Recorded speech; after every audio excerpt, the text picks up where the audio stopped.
बंगालमधील लाडक्या बहिणींना भाजपकडून महिन्याला 3,000, बेरोजगार तरुणांना 3,000, गर्भवतींना 21,000, शेतकऱ्यांना वर्षाला 9,000, सरकारी कर्मचाऱ्यांना 45 दिवसात 7वा वेतन आयोग, 6 महिन्यात समान नागरी कायदा. भारतीय जनता पक्षाने पश्चिम बंगालसाठी जाहीरनामा विश्वासपत्र सादर केला आणि यामध्ये महिलांसाठी 3,000 रुपये मासिक भत्ता, बेरोजगार तरुणांसाठी 3,000 रुपये, पहिल्या 6 महिन्यात बेकायदेशीर कृत्य प्रतिबंधक कायद्याची अंमलबजावणी आणि 45 दिवसांच्या आत सरकारी कर्मचाऱ्यांसाठी 7वी वेतनश्रेणी लागू करण्याची घोषणा करण्यात आली. केंद्रीय गृहमंत्री अमित शहा यांनी हे पत्र प्रसिद्ध करताना सांगितलं, गेली अनेक वर्ष बंगालच्या लोकांसाठी एक दुःस्वप्न ठरली आहेत. ममता बॅनर्जी घुसखोरांच्या मदतीनं तिसऱ्यांदा मुख्यमंत्री झाले. आम्ही या घुसखोरांना शोधून काढू, त्यांना संपवू आणि हद्दपार करू.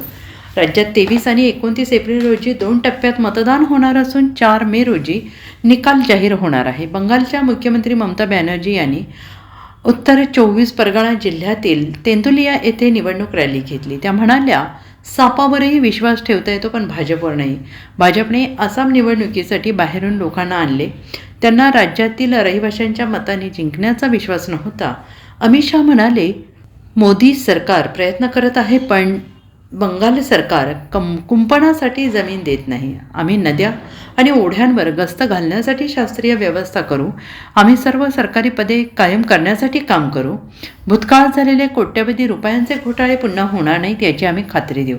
तरुणांना पारदर्शकतेने नोकऱ्या मिळतील यासाठी आम्ही एक वेगळी योजना तयार करू. ते म्हणाले, ममता बॅनर्जी यांनी उद्ध्वस्त केलेल्या भारत सरकारच्या योजनांना पुनर्जीवित करण्यासाठी आम्ही काम करू.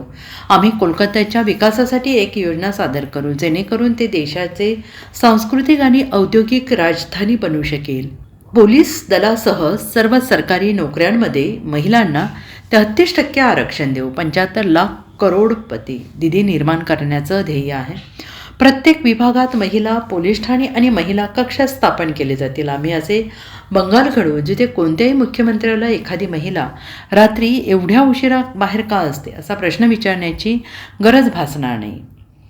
Bureau report, SBN Marathi, Bengal.